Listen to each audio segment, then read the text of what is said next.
Now we get to one of Adam Sandler's worst movies. The Ridiculous Six. Ridiculous shit. You know what's fucking crazy? I hope this is wrong, but for some reason I doubt it. I will admit I haven't seen The Hateful Eight. I know, shame on me. I heard that this movie cost more than The Hateful Eight. And The Hateful Eight was filmed like on 70 millimeter, and yeah, apparently this film cost more than The Hateful Eight.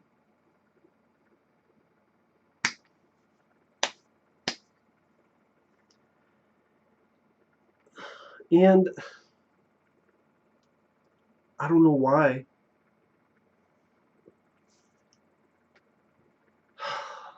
This is Adam Sandler's first Netflix movie. I don't know if it's one of those things where they made the movie and they couldn't fucking sell it anywhere. So Netflix is like, okay, we'll take it. That might be the case.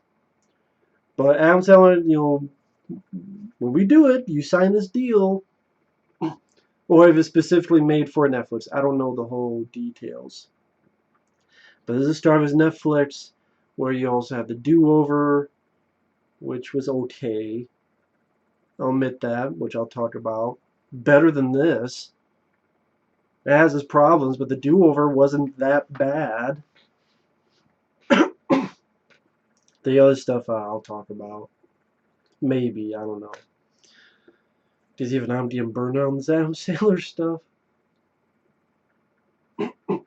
You have a big cast in this movie. You got Adam Sandler, Steve Zahn's in it, Rob Schneider, Steve Buscemi, Harvey Keitel, Nick Nolte, Luke Wilson, Terry Crews, even Vanilla Ice, David Spade, Corky Romano himself.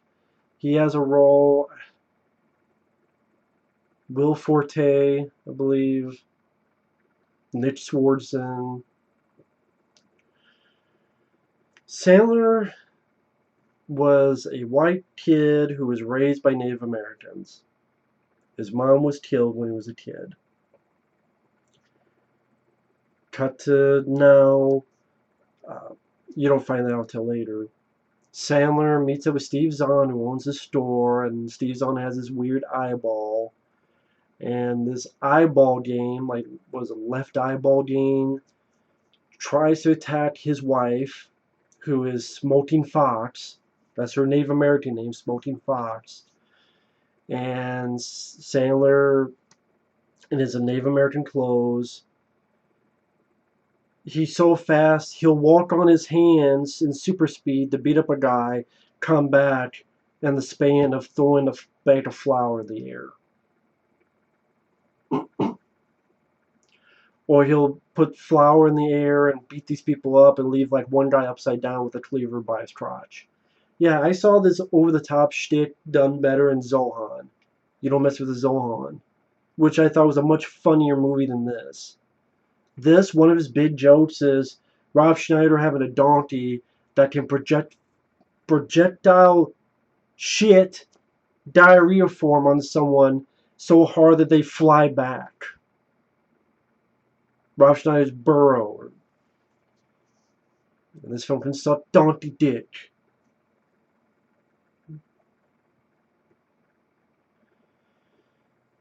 But anyway, saves his woman. They go back to his Native American tribe. And Nick Nolte arrives, and Nick Nolte is his dad. And Nick Nolte, man, that's a guy. His voice is so fucked up that you can barely understand him. With desire talks, even worse than that. Hello, there's Nick Nolte, the ridiculous. Feel bad for the guy. Like, the guy was in 48 Hours. And now, like, this stuff, like, just how bad his voice is. You know, I guess from smoking or whatever the hell. I don't know from what. But it's so fucked up. Again, good chunk of the time I can't understand what the fuck he's saying. But jokes like, hey, never wears bra. And it's a Native American who doesn't wear a bra, and her nipples are showing from outside, poking through the shirt.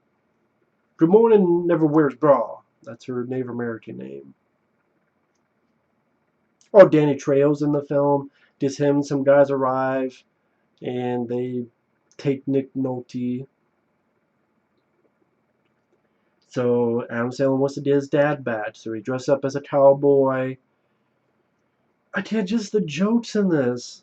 How'd your horse die? Suicide. He drowned. He put his head in the water and drowned. When he goes to town and talks to this woman who had sex with his dad, man, he'd like to have handstand sex. And then throughout his journey, he keeps finding people who Nick Nolte fucked their moms, and so like Rob Schneider, who's a Mexican, he's Adam Sandler's brother. They find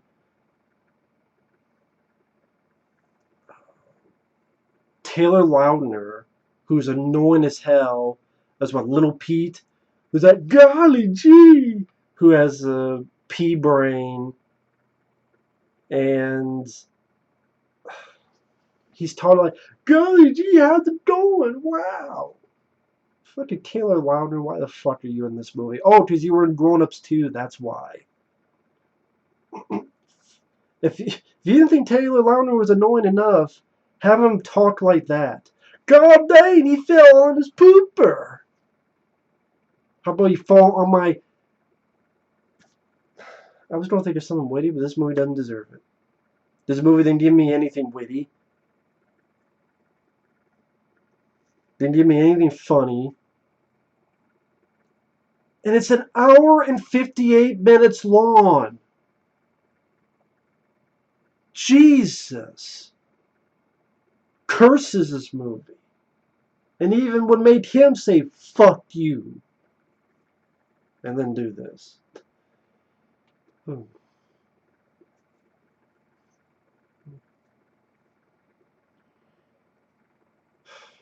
Dante shoots huge diarrhea onto a wall like a fire hose, and Rob Schneider says, that means he likes you.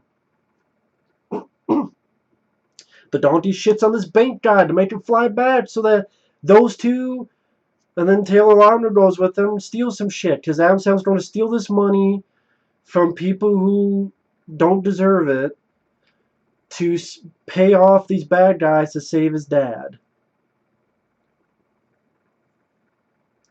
This is one part where they make the donkey look like it's blowing Taylor Lautner, so Adam Sandler knocks these guys out and realizes the donkey chewing on a carrot. And then when Adam Sandler knocks the two guys out, he looks back and the donkey is really blowing Taylor Lautner while he's eating the carrot. This is a lot better than a cantaloupe. Donkey blowing Taylor Lautner.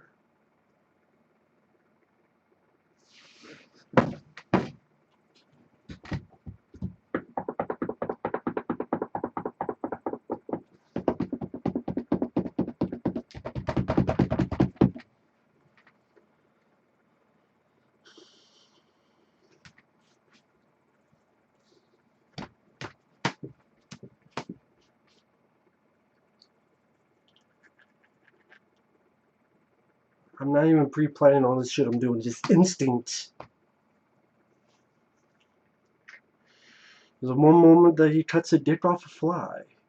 They meet this hairy ass motherfucker, and he's another brother. He doesn't speak English.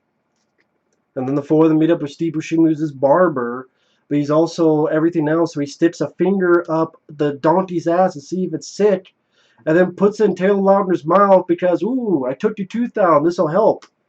My donkey shit finger in your mouth. Harvey Keitel, who's in Little Nicky, he's in this because he owns this place called the Golden Nugget. And they find two more of their brothers, Luke Wilson and Terry Crews, as a piano player. And Luke Wilson seems like he's quick and maybe good with a gun, which we see later on.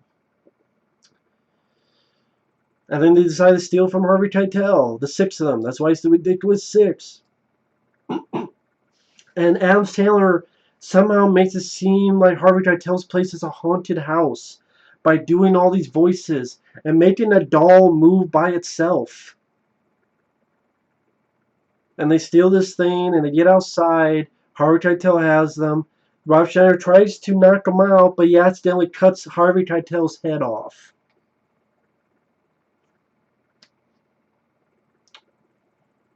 You go to a scene where they're sitting on a fucking campfire and the shitty song. Then they don't find John Turturro, who came up with the game baseball. And I will tell you your information, but you need to help me with this game that I've invented. And it's not called baseball, it's called some stupid fucking name. John Turturro comes up. And then as they're playing, John Turturro just making shit up. And that's how baseball was formed, just John Turturro making shit up. Oh, I gave you 2 strikes. No, it has to be 3. Wait, I thought you couldn't move until he hit. No, that's stealing bases. Just John Turturro making shit up, and that's how baseball came to be. They steal more money. Taylor Lautner gets hung, but he has a strong neck, so he doesn't die. So just swinging back and forth, running and laughing because he has a strong neck. Luke Wilson, I like Luke Wilson. He's wasted in this movie. He's given nothing. Just this bit that he was Abraham Lincoln's bodyguard and he went to take a shit, passed by Corky Romano himself, who is John Wilkes Booth, who shoots Lincoln. And of course, Luke Wilson is pissed at himself because he let Lincoln get shot while he's in the crapper. David Spade has a cameo in this as General Custer. Vanilla Ice is in this as Mark Twain. He gave a better performance as himself, and that's my boy, than trying to be Mark Twain and doing stupid dance moves. Fucking irritating. Adam Sandler becomes a tumbleweed at one point to slip by. He does all this crazy stuff, and people just keep saying, that's some mystical shit. They steal from this poker game. There's one more. Rob Schneider does this. Literally this. Because it's supposed to be a signal for them to help. But David Spade has to go, oh, that's like someone I knew who did. Who is home alone. It takes you too stupid that this... Hey, do you get that this is a Home Alone reference? David Spade will fucking tell you!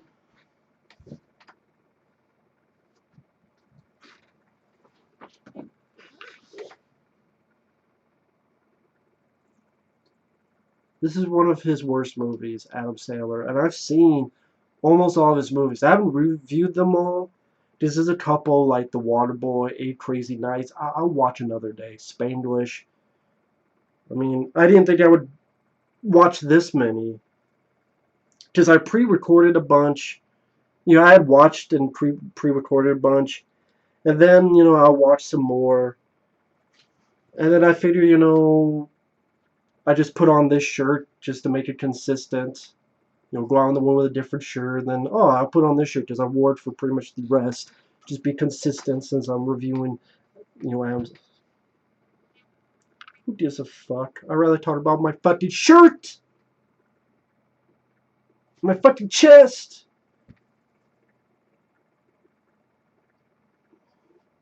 And my fucking stomach is growling. I'd rather eat. Rather eat shit than eat this. And this movie can eat this. This is just a waste of money that you could put in. We can't get a Dread 2. We can't get all these other movies, but we can get a ridiculous 6. And I could see the pitch. Adam Sandler going, hey, we've never done a Western. Let's just have fun with all my friends. I'm glad. I wish I could have fun. I wish it was fun.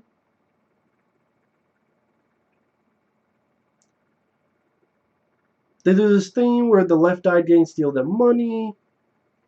And then, you know, they stole this thing. I think that's when they steal from the poker game with David Spade and Vanilla Ice are at. Then they find the Left Eye gang with Steve Zahn and Nick Swardson and Will Forte buried up to their necks. And they help them out as long as they do good from now on.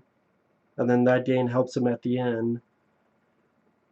Adam Sandler realizes that Danny Trejo is the one who killed his mother, so he goes by himself to meet with them. throws a knife from his hat to put Day Trail right in the forehead. And like they find Nick Nolte, that should be the end of the movie. But there's 20 minutes left. Because then, the ridiculous six, the rest of them come and help Adam Sandler out, and no, Nick Nolte's the bad guy. He is a bad guy. So Adam Sandler's like, there's a plan B, and the bag that they gave him had an explosion in it, so it explodes, and there's a bunch of fighting. Luke Wilson takes a hit for Adam Sandler. He doesn't die, but he takes a bullet. Adam Sandler chases Nick Nolte because Nick Nolte has Adam Sandler's woman, Smoking Fox, to this cave, and Adam Sandler doesn't kill him, just traps him with all these knives. Takes his girl, and him and the Ridiculous Six go back, and Adam Sandler's adopted father, the Native American, he decides to adopt the Ridiculous Six, and the movie ends. I know there was some kind of controversy, like some Native American were on set, some Native Americans, and then they felt so offended that they left. I don't know what the whole detail was, but they should be offended just by the movie itself. The fact that it was made. They should be offended by these jokes, because they're not fucking funny. Idea, that's the toughest thing with reviewing a comedy. Keep repeating this. You can review a comedy in one sentence. The movie was funny. The movie wasn't funny. There you go. That's why I tell the entire movie, because you don't have to fucking spend an hour and 58 minutes. You just spend just 17 minutes listening to this, because I didn't leave much shit out. The jokes are not funny. Running gags of Taylor Lautner being a fucking moron, and Rob Schneider's donkey having projectile diarrhea, and Nick Nolte feeling sorry for him with how fucked up his voice is. Harvey Keitel in there long enough to get his fucking head cut off. Luke Wilson, who I like as an actor, fucking wasted on a nothing role in a stupid fucking movie. And it could be stupid and funny. That's why I like You Don't Mess with the Zohan. That's stupid, but I thought it was funny. This is just stupid and annoying. And it did not need to be 2 hours long. And the director didn't do anything. Some nice shots of the West, like wide shots. So, Thor Rock, you could hit a Western that did that. Much better Westerns. I know, stomach. I know. What was that? What was that? If you didn't hear that, my stomach was saying even Almost Heroes with Chris Farley is a better Western comedy than this. Almost Heroes is the weakest of the Chris Farley films that he starred in, but that's a better movie than this. Almost Heroes is better than this.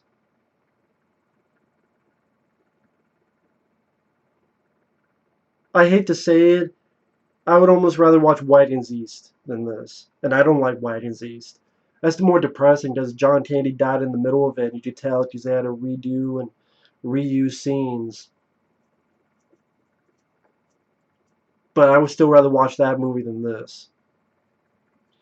There's that, what was that piece of shit? A Million Days to Die in the West that Seth MacFarlane did. That's a longer movie, granted. And I don't like that movie. I'd rather watch that than this. At least that has Charlize Theron and Seth MacFarlane acting wasn't bad. I would say his acting's better than Adam Sandler here. The jokes still suck. It's way too damn long. It's a lame movie, but I would still rather watch that than this. I really would. This might be the worst Western comedy I've seen. I can't think of a worse one than The Ridiculous Six. For its awful jokes, useless casting, overlong pacing, and just useless, pointless drivel. Easily one of his top 5 worst films. I would put Going Overboard as number 1. Jack and Jill. You know what? Honestly, I would honestly say I probably hated this more than Jack and Jill. I might say that. I don't know. Because Jack and Jill was at least one Al Pacino saying "burn this must never be seen" was one laugh I got. I got zero laughs out of this. And two was at least an hour and 20 to an hour and 30 minutes. I think it was like an hour and 30 minutes with credits. So it's like an hour and 20 some without the credits. While this is an hour and 58 minutes. So, yeah, you know what? After watching these, because I saw this once long ago. I didn't remember much about it. I remember it being bad. I forgot how fucking bad this movie was. This is, yeah, I would say this is his second worst film to me. And then Jack and Jill will be third. The more I think about it.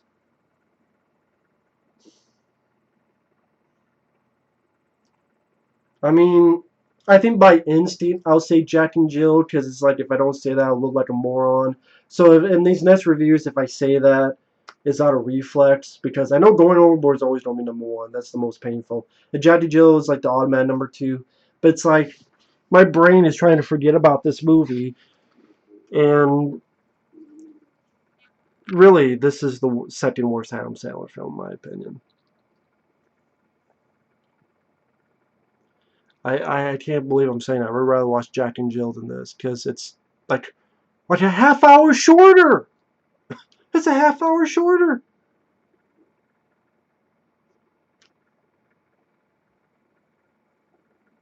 And that one bit at the very end, with Al Pacino saying "burn this," was funnier than anything in this movie. That's like a me really just. I didn't think about that before I turned on this camera, but that really is the truth. That really is the truth for me. Well, I mean, it's all subjective. It's all opinion. I've just come to that realization. That's what this is. Wow. Fucking wow. Wow.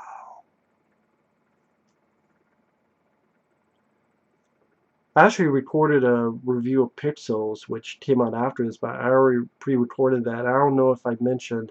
Oh yeah, Jack and Jill is the second worst. If I did, believe me, that's my past self going. Of course, it's the second worst. But no, this was that goddamn awful. And if you don't believe me, give it a watch yourself, please. Feel free. For its 2 hour running time. But yeah, thanks for watching. Take care, and we'll see you guys later. Bye bye.